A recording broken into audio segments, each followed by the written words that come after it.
It's officially the end of the season, which means we can now look forward to sun-soaked beer gardens with Euros footballs, pre-season football, and the return of European football for Chelsea Football Club next season. But before we do that, we have to soak over, we have to mull over, we have to look over 5 things that we learned from Chelsea 2, Bournemouth 1. As always, please do like the video, subscribe, hit the bell notifications to be notified of any future content on the channel. I'm absolutely pooped. I'm absolutely knackered.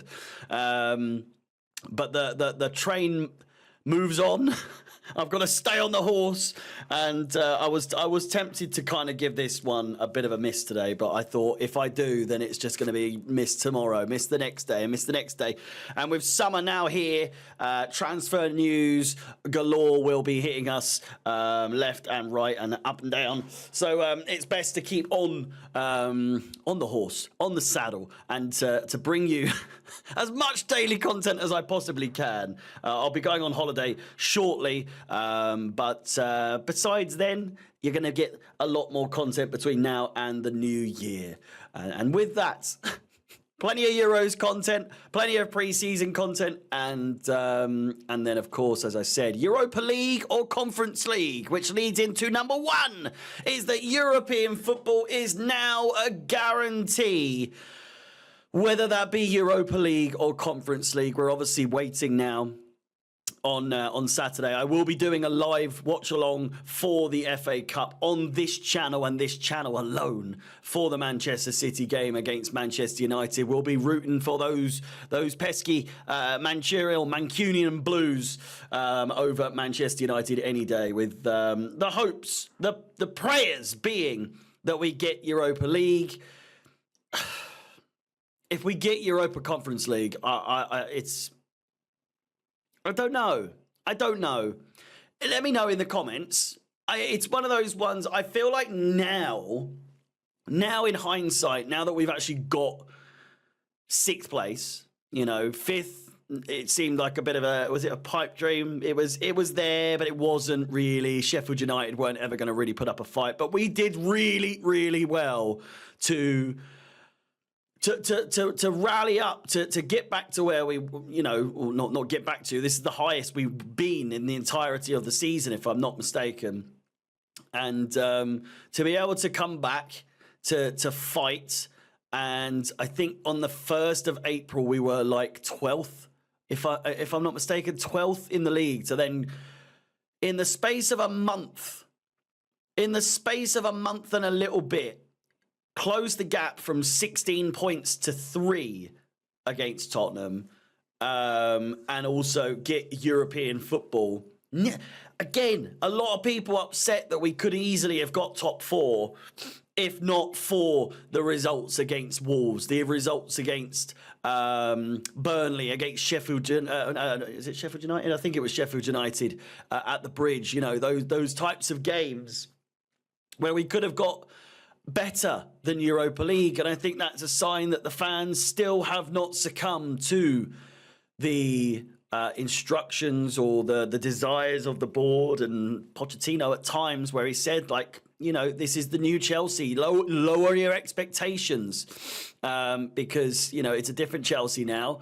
But we've managed to get European football again. Whether that's Europa League or Conference League remains to be seen. But we will find out on Saturday, come about 6 p.m. UK time. Again, which I will be live for 3 p.m. UK time. I'll probably go live about 15 minutes or so before, maybe even half an hour. Who knows? We'll see. But I look forward to seeing each and every one of you there. Number 2 is that Caicedo capped off a great season of being told he's a flop, only to end up scoring a halfway line screamer, and maybe even getting the goal of the season, at least for Chelsea. Certainly not the goal of the season overall, but I mean, I am someone who criticised early on. I was a little bit more. It's in the same realm of Enzo Fernandez territory, where it's like right up my Uta today.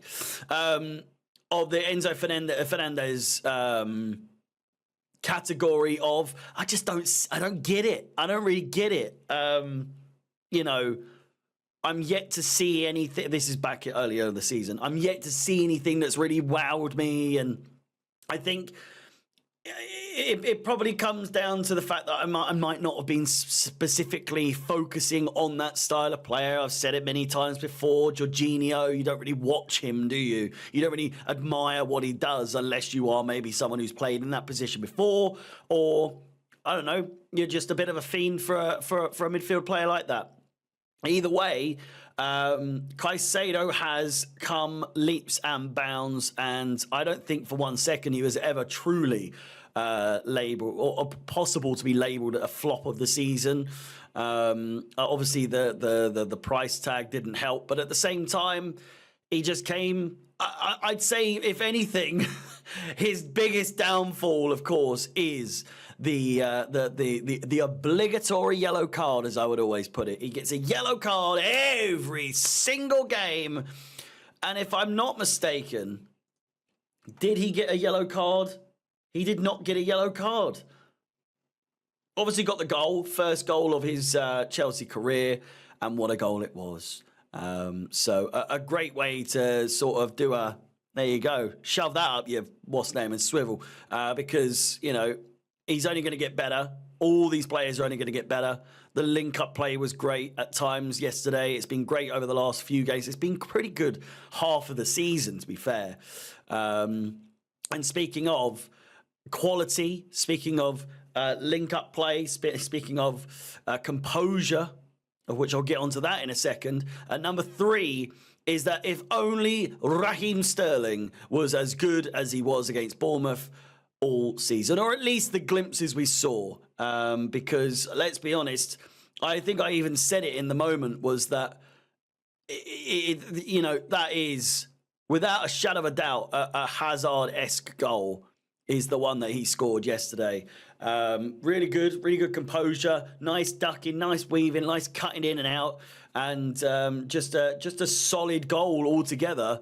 That, again, I'll move on. We'll do like a bit of back and forth on this, but the players maintain composure even after conceding immediately after our second goal, and I'll go back to that. Sterling, it is good to see him play like that, but I think I just wish he'd played like that all season. You know, I know that players have dips.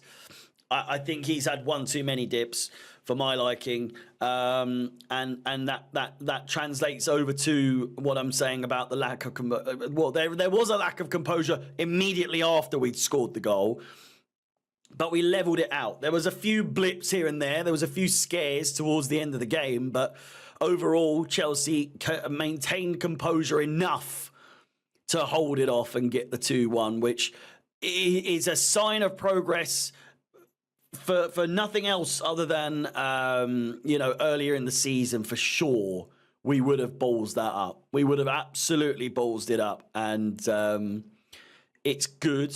It's good to see how far the players have come.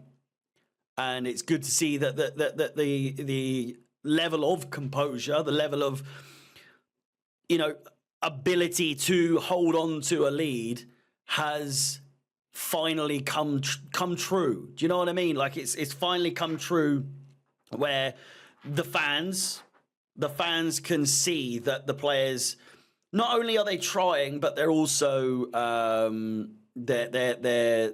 there's a capacity for conceding silly goals or quick goals, but also to say, all right, let's shut up shop now. Let's not lose this. Let's not lose this game. Yeah, it was a good result in the end, didn't it? It's a nice way to cap off the day, and what better way to have capped off the day than finding out that THIAGO Silva does in fact speak English, and pretty good English at that, even if he was reading off of a phone. But no, I digress. It was a heart-wrenching moment. It was a touching moment, and It's certainly a moment that will live long in the memory of every single Chelsea fan that was there, and also that was lucky enough to get a recording of that and watch it on Twitter, wherever you watched it. But THIAGO Silva, just what a guy, eh? What a guy. If you didn't cry, or at least shed a tear watching that video, then you know, I don't know what to tell you. It was touching, to say the least. It was great to see him get his final send off. And I said it on the post pod that, you know, I wish we'd get to see him get taken off and you know, give him his standing ovation. But the fans, the match going fans, got to see that. They stuck around. They gave him his farewells. They gave him his flowers, all that sort of thing. And it's good to see. It's good to see. I think someone asked me when was the last time we did that for a player. I don't think Azpilicueta got that, if I'm not mistaken. I could be wrong. It seems an eternity ago already.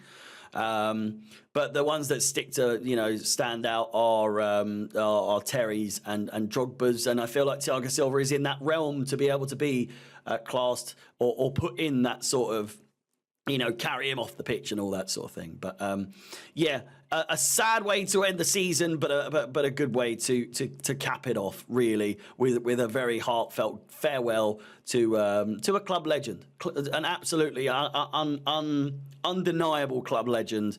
I know he's only been here 4 years, but he's done everything for us, and he's put in 100% for us, no matter what. You know. What else is there to say apart from thank you very much for all of your support? I know I've said this a few times already, you know, the last couple of videos, but again, thank you very much for the continued support. I can guarantee you transfer videos. We're going to do maybe do player ratings. Let me know in the comments if you think that's a good idea. I'm probably going to do it anyway because I'm going to need to keep up with ideas for videos, but most of it is going to be transfer related. I'm going to try and get some, like I say, some videos with substance behind them.